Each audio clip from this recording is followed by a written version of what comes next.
നിങ്ങളായിരുന്നോ? എന്താ മോളെ, ഭക്ഷണം കഴിച്ചോ? നിങ്ങളോ? ഞാൻ അവിടെ സീരിയൽ കണ്ടോണ്ടിരിക്കുമ്പോൾ കഴിച്ചു നീ. ഇതെന്താ ഈ സമയത്ത്? അത് പിന്നെ വീട്ടിലെ പാല് കഴിഞ്ഞു. നിങ്ങളുടെ വീട്ടിലാണെങ്കിൽ എപ്പോഴും പാലുണ്ടാവുമല്ലോ ഫ്രിഡ്ജില്, വാങ്ങാന്ന് കരുതി വന്നതാ. ശരി വാ, ഞാൻ തരാം. ശരി.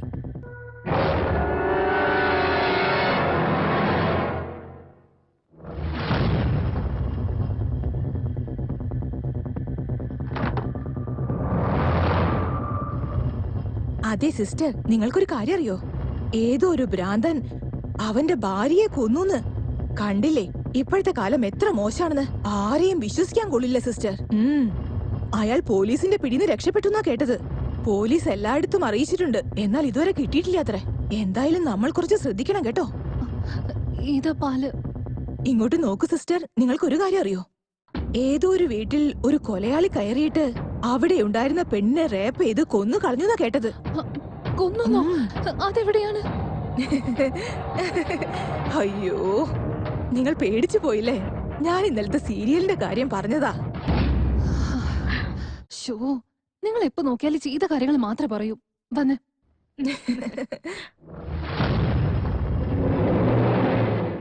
എന്തോ പറയണമെന്ന് കരുതിയതാ ഞാൻ. നിങ്ങൾക്ക് വേറെ വല്ലതും വേണോ? എന്തായിരുന്നു അത്?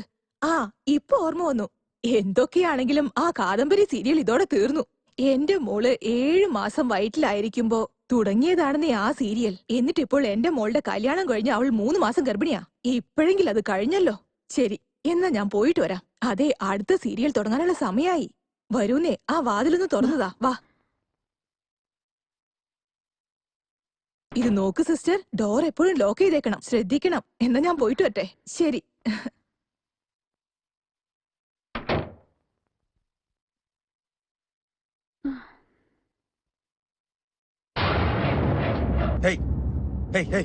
നീ എന്റെ അടുത്ത് തന്നെ നാടകം കളിക്കുവാണോ?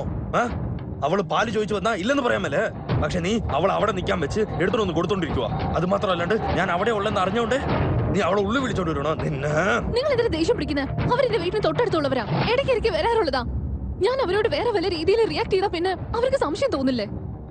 എനിക്ക് ഹാളിലേക്ക് വരണമെങ്കിൽ നിങ്ങളോട് ചോദിക്കണം, കിച്ചണിലേക്ക് പോകണമെങ്കിൽ നിങ്ങളോട് ചോദിക്കണം, എന്ത് ചെയ്യണമെങ്കിലും നിങ്ങളോട് ചോദിച്ചേ പറ്റുള്ളൂ. എന്റെ വീട്ടിൽ ഇങ്ങനെ പലരും കയറി വന്നിരിക്കും, ഞാൻ എവിടെ വേണമെങ്കിലും അവരെ കൊണ്ടുപോകും. അത് ചോദിക്കാൻ നിങ്ങൾ ആരാ? ആഫ്റ്റർ ഓൾ നിന്നെ കൊണ്ട് ഒന്നും ചെയ്യാൻ പറ്റില്ലല്ലോ. നിന്റെ ഭാര്യയെ കൊന്ന പോലെ എന്നെ കൊല്ലാൻ പോവാ, അത്രയല്ലേ ഉള്ളൂ. കമോൺ, കിൽ മീ, കൊല്ല. ഭാര്യയെ പോലെ അഭിനയിക്കില്ലേ, അവളെ പോലെ അഭിനയിക്കില്ലേ? എടാ പ്രാന്താ, എന്റെ ഏട്ടന്മാരെ പോലെ എന്നെ ഇതുവരെ തല്ലിയിട്ടില്ല. എന്നാ നീയോ? നീ ആരാ എന്നെ തല്ലാൻ? ഞാൻ പോലീസ് ആയാലും ഡോക്ടർ ആയാലും നിങ്ങൾ ഇവിടെ ഉള്ള കാര്യം പറയണമായിരുന്നു. ഞാനത് ചെയ്തില്ല. എന്തുകൊണ്ടാണെന്നറിയോ? നിങ്ങൾക്ക് വേണ്ടി ഞാൻ ഇത്രയും ബുദ്ധിമുട്ടിക്കൊണ്ടിരിക്കുന്നത്. എന്നാ ഇപ്പോ നിങ്ങൾ എന്നെ തന്നെ തല്ലാൻ വരികയാണല്ലേ?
എന്തൊക്കെയോ സംസാരിച്ച് നിന്നെ വിഷമിപ്പിച്ചു. അതിനുവേണ്ടി ഞാൻ സോറി.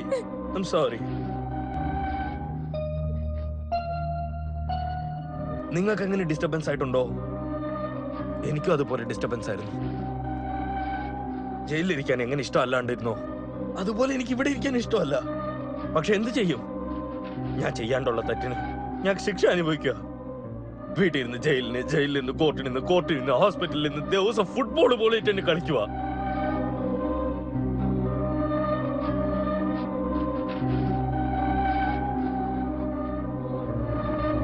ഇങ്ങോട്ട് നോക്ക്. നിനക്ക് ഞാൻ ഒരു കഷ്ടവും തരത്തില്ല. ദയവ് ചെയ്ത് ഈ ഒരു രാത്രി മാത്രം ഇവിടെ ഇരിക്കാൻ എനിക്ക് പെർമിഷൻ താ പ്ലീസ്. എന്റെ മനസ്സും ദേഹവും ആകെ ഓഫായി കിടക്കുക. ഞാൻ എന്നെ ഓർത്ത് പേടിക്കണോ അതോ അല്ലെങ്കിൽ നിങ്ങളെ ഓർത്ത് വിഷമിക്കണോ എന്തോ ഒന്നും എനിക്ക് മനസ്സിലാവുന്നില്ല.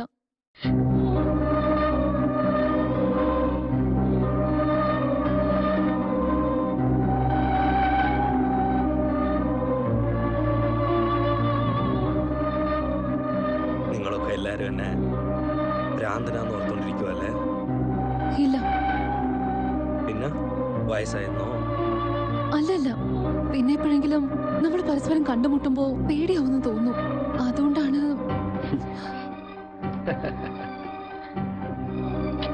ഈ ലോകത്ത് പേടിയൊന്നുമില്ലെങ്കിൽ എല്ലാവരുടെയും മനസ്സിൽ പ്രേമം എന്നൊരു വിശ്വാസം ഉണ്ടാവൂലേ? അപ്പൊ ലൈഫ് ഒത്തിരി നന്നായിട്ടുണ്ടായിരുന്നേ അല്ലേ? ഉം?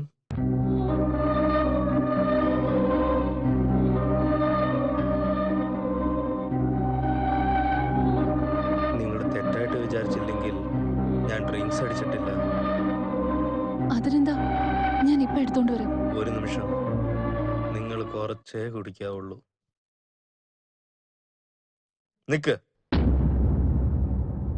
ഡ്രിങ്ക്സിൽ എന്തേലും നിങ്ങള് എന്നെ ഇപ്പോഴും വിശ്വാസമായില്ലല്ലേ?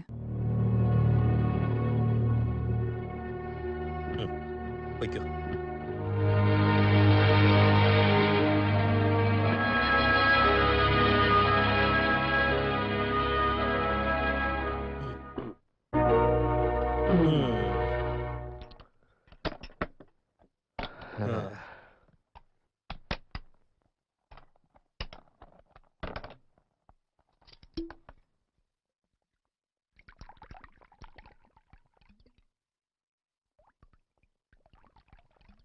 ആ മതി മതി മതി മതി.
നിങ്ങൾ വലിയ പുണ്യവാ ചെയ്തേക്കുന്നത്. നല്ല ഹസ്ബൻഡ്, വലിയ വീട്. ശരിയാ, ഞാൻ പുണ്യം ചെയ്തവളാം എന്നല്ലേ നിങ്ങൾ വിചാരിക്കുന്നത്? അതിരിക്കട്ടെ, നിങ്ങളുടെ വൈഫ് എങ്ങനെയായിരുന്നു?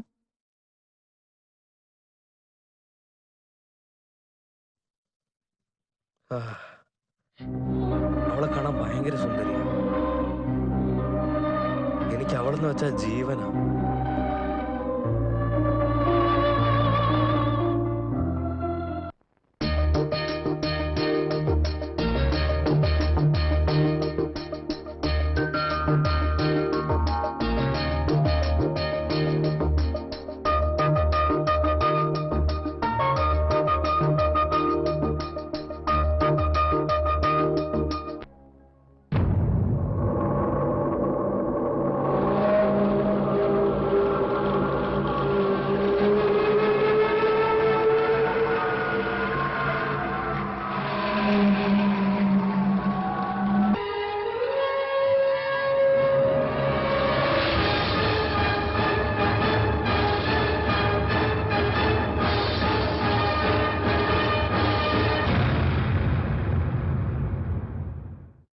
അന്ന് അന്ന്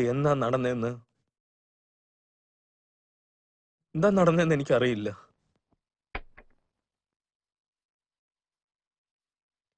എന്റെ ജീവിതത്തിൽ ഞാൻ വലുതായിട്ട് വിചാരിക്കുന്ന പെയിന്റിങ്ങിന് എന്റെ ഭാര്യ നശിപ്പിച്ചു. എന്നെ ഒത്തിരി ദേഷ്യപ്പെടുത്തി. എപ്പോഴും ദേഷ്യപ്പെടാത്ത ഞാൻ അന്ന് ദേഷ്യപ്പെട്ട എന്റെ ഭാര്യനെ ഇട്ട് അടിച്ചു. അതേ ടെൻഷനിൽ വെളി പോയിട്ട് ഒന്ന് നോക്കുമ്പോ മരിച്ചു കിടക്കുക. കരയാതിരിക്ക.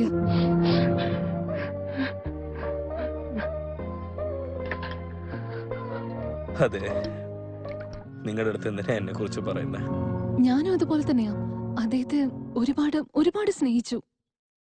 ഞാനൊരു പാവപ്പെട്ട കുടുംബത്തിലുള്ളതാ. ഒരുപാട് ബുദ്ധിമുട്ടിയിട്ടുണ്ട്. എന്നെ കല്യാണം കഴിപ്പിക്കാൻ ഒരുപാട് കഷ്ടപ്പെട്ടിട്ടുണ്ട്. അപ്പോഴാ ഒരു കാശുകാരൻ വന്ന് എന്നെ കല്യാണം കഴിച്ചത്. അദ്ദേഹമാണ് ഈ ജഗദീഷ്.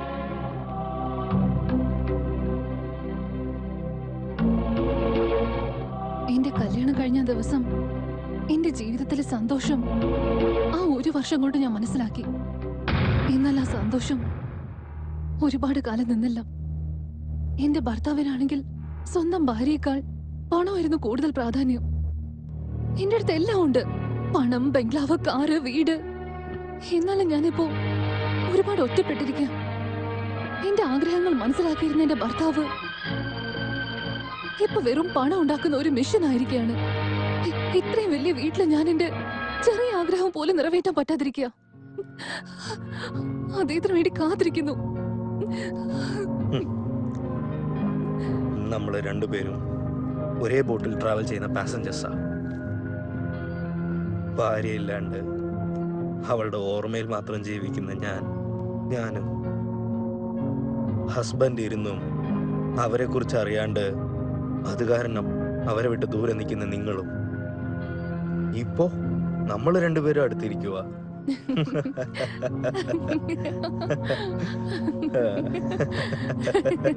ചിരിക്കുമ്പോ നിങ്ങളെ കാണാൻ നല്ല ഭംഗിയാ. നന്നായിരിക്കണം എന്നുണ്ടെങ്കിലേ നിങ്ങൾ നല്ലോണം ചിരിക്കണം. ഞാനോ നന്നായിട്ട് ചിരിക്കുന്നോ?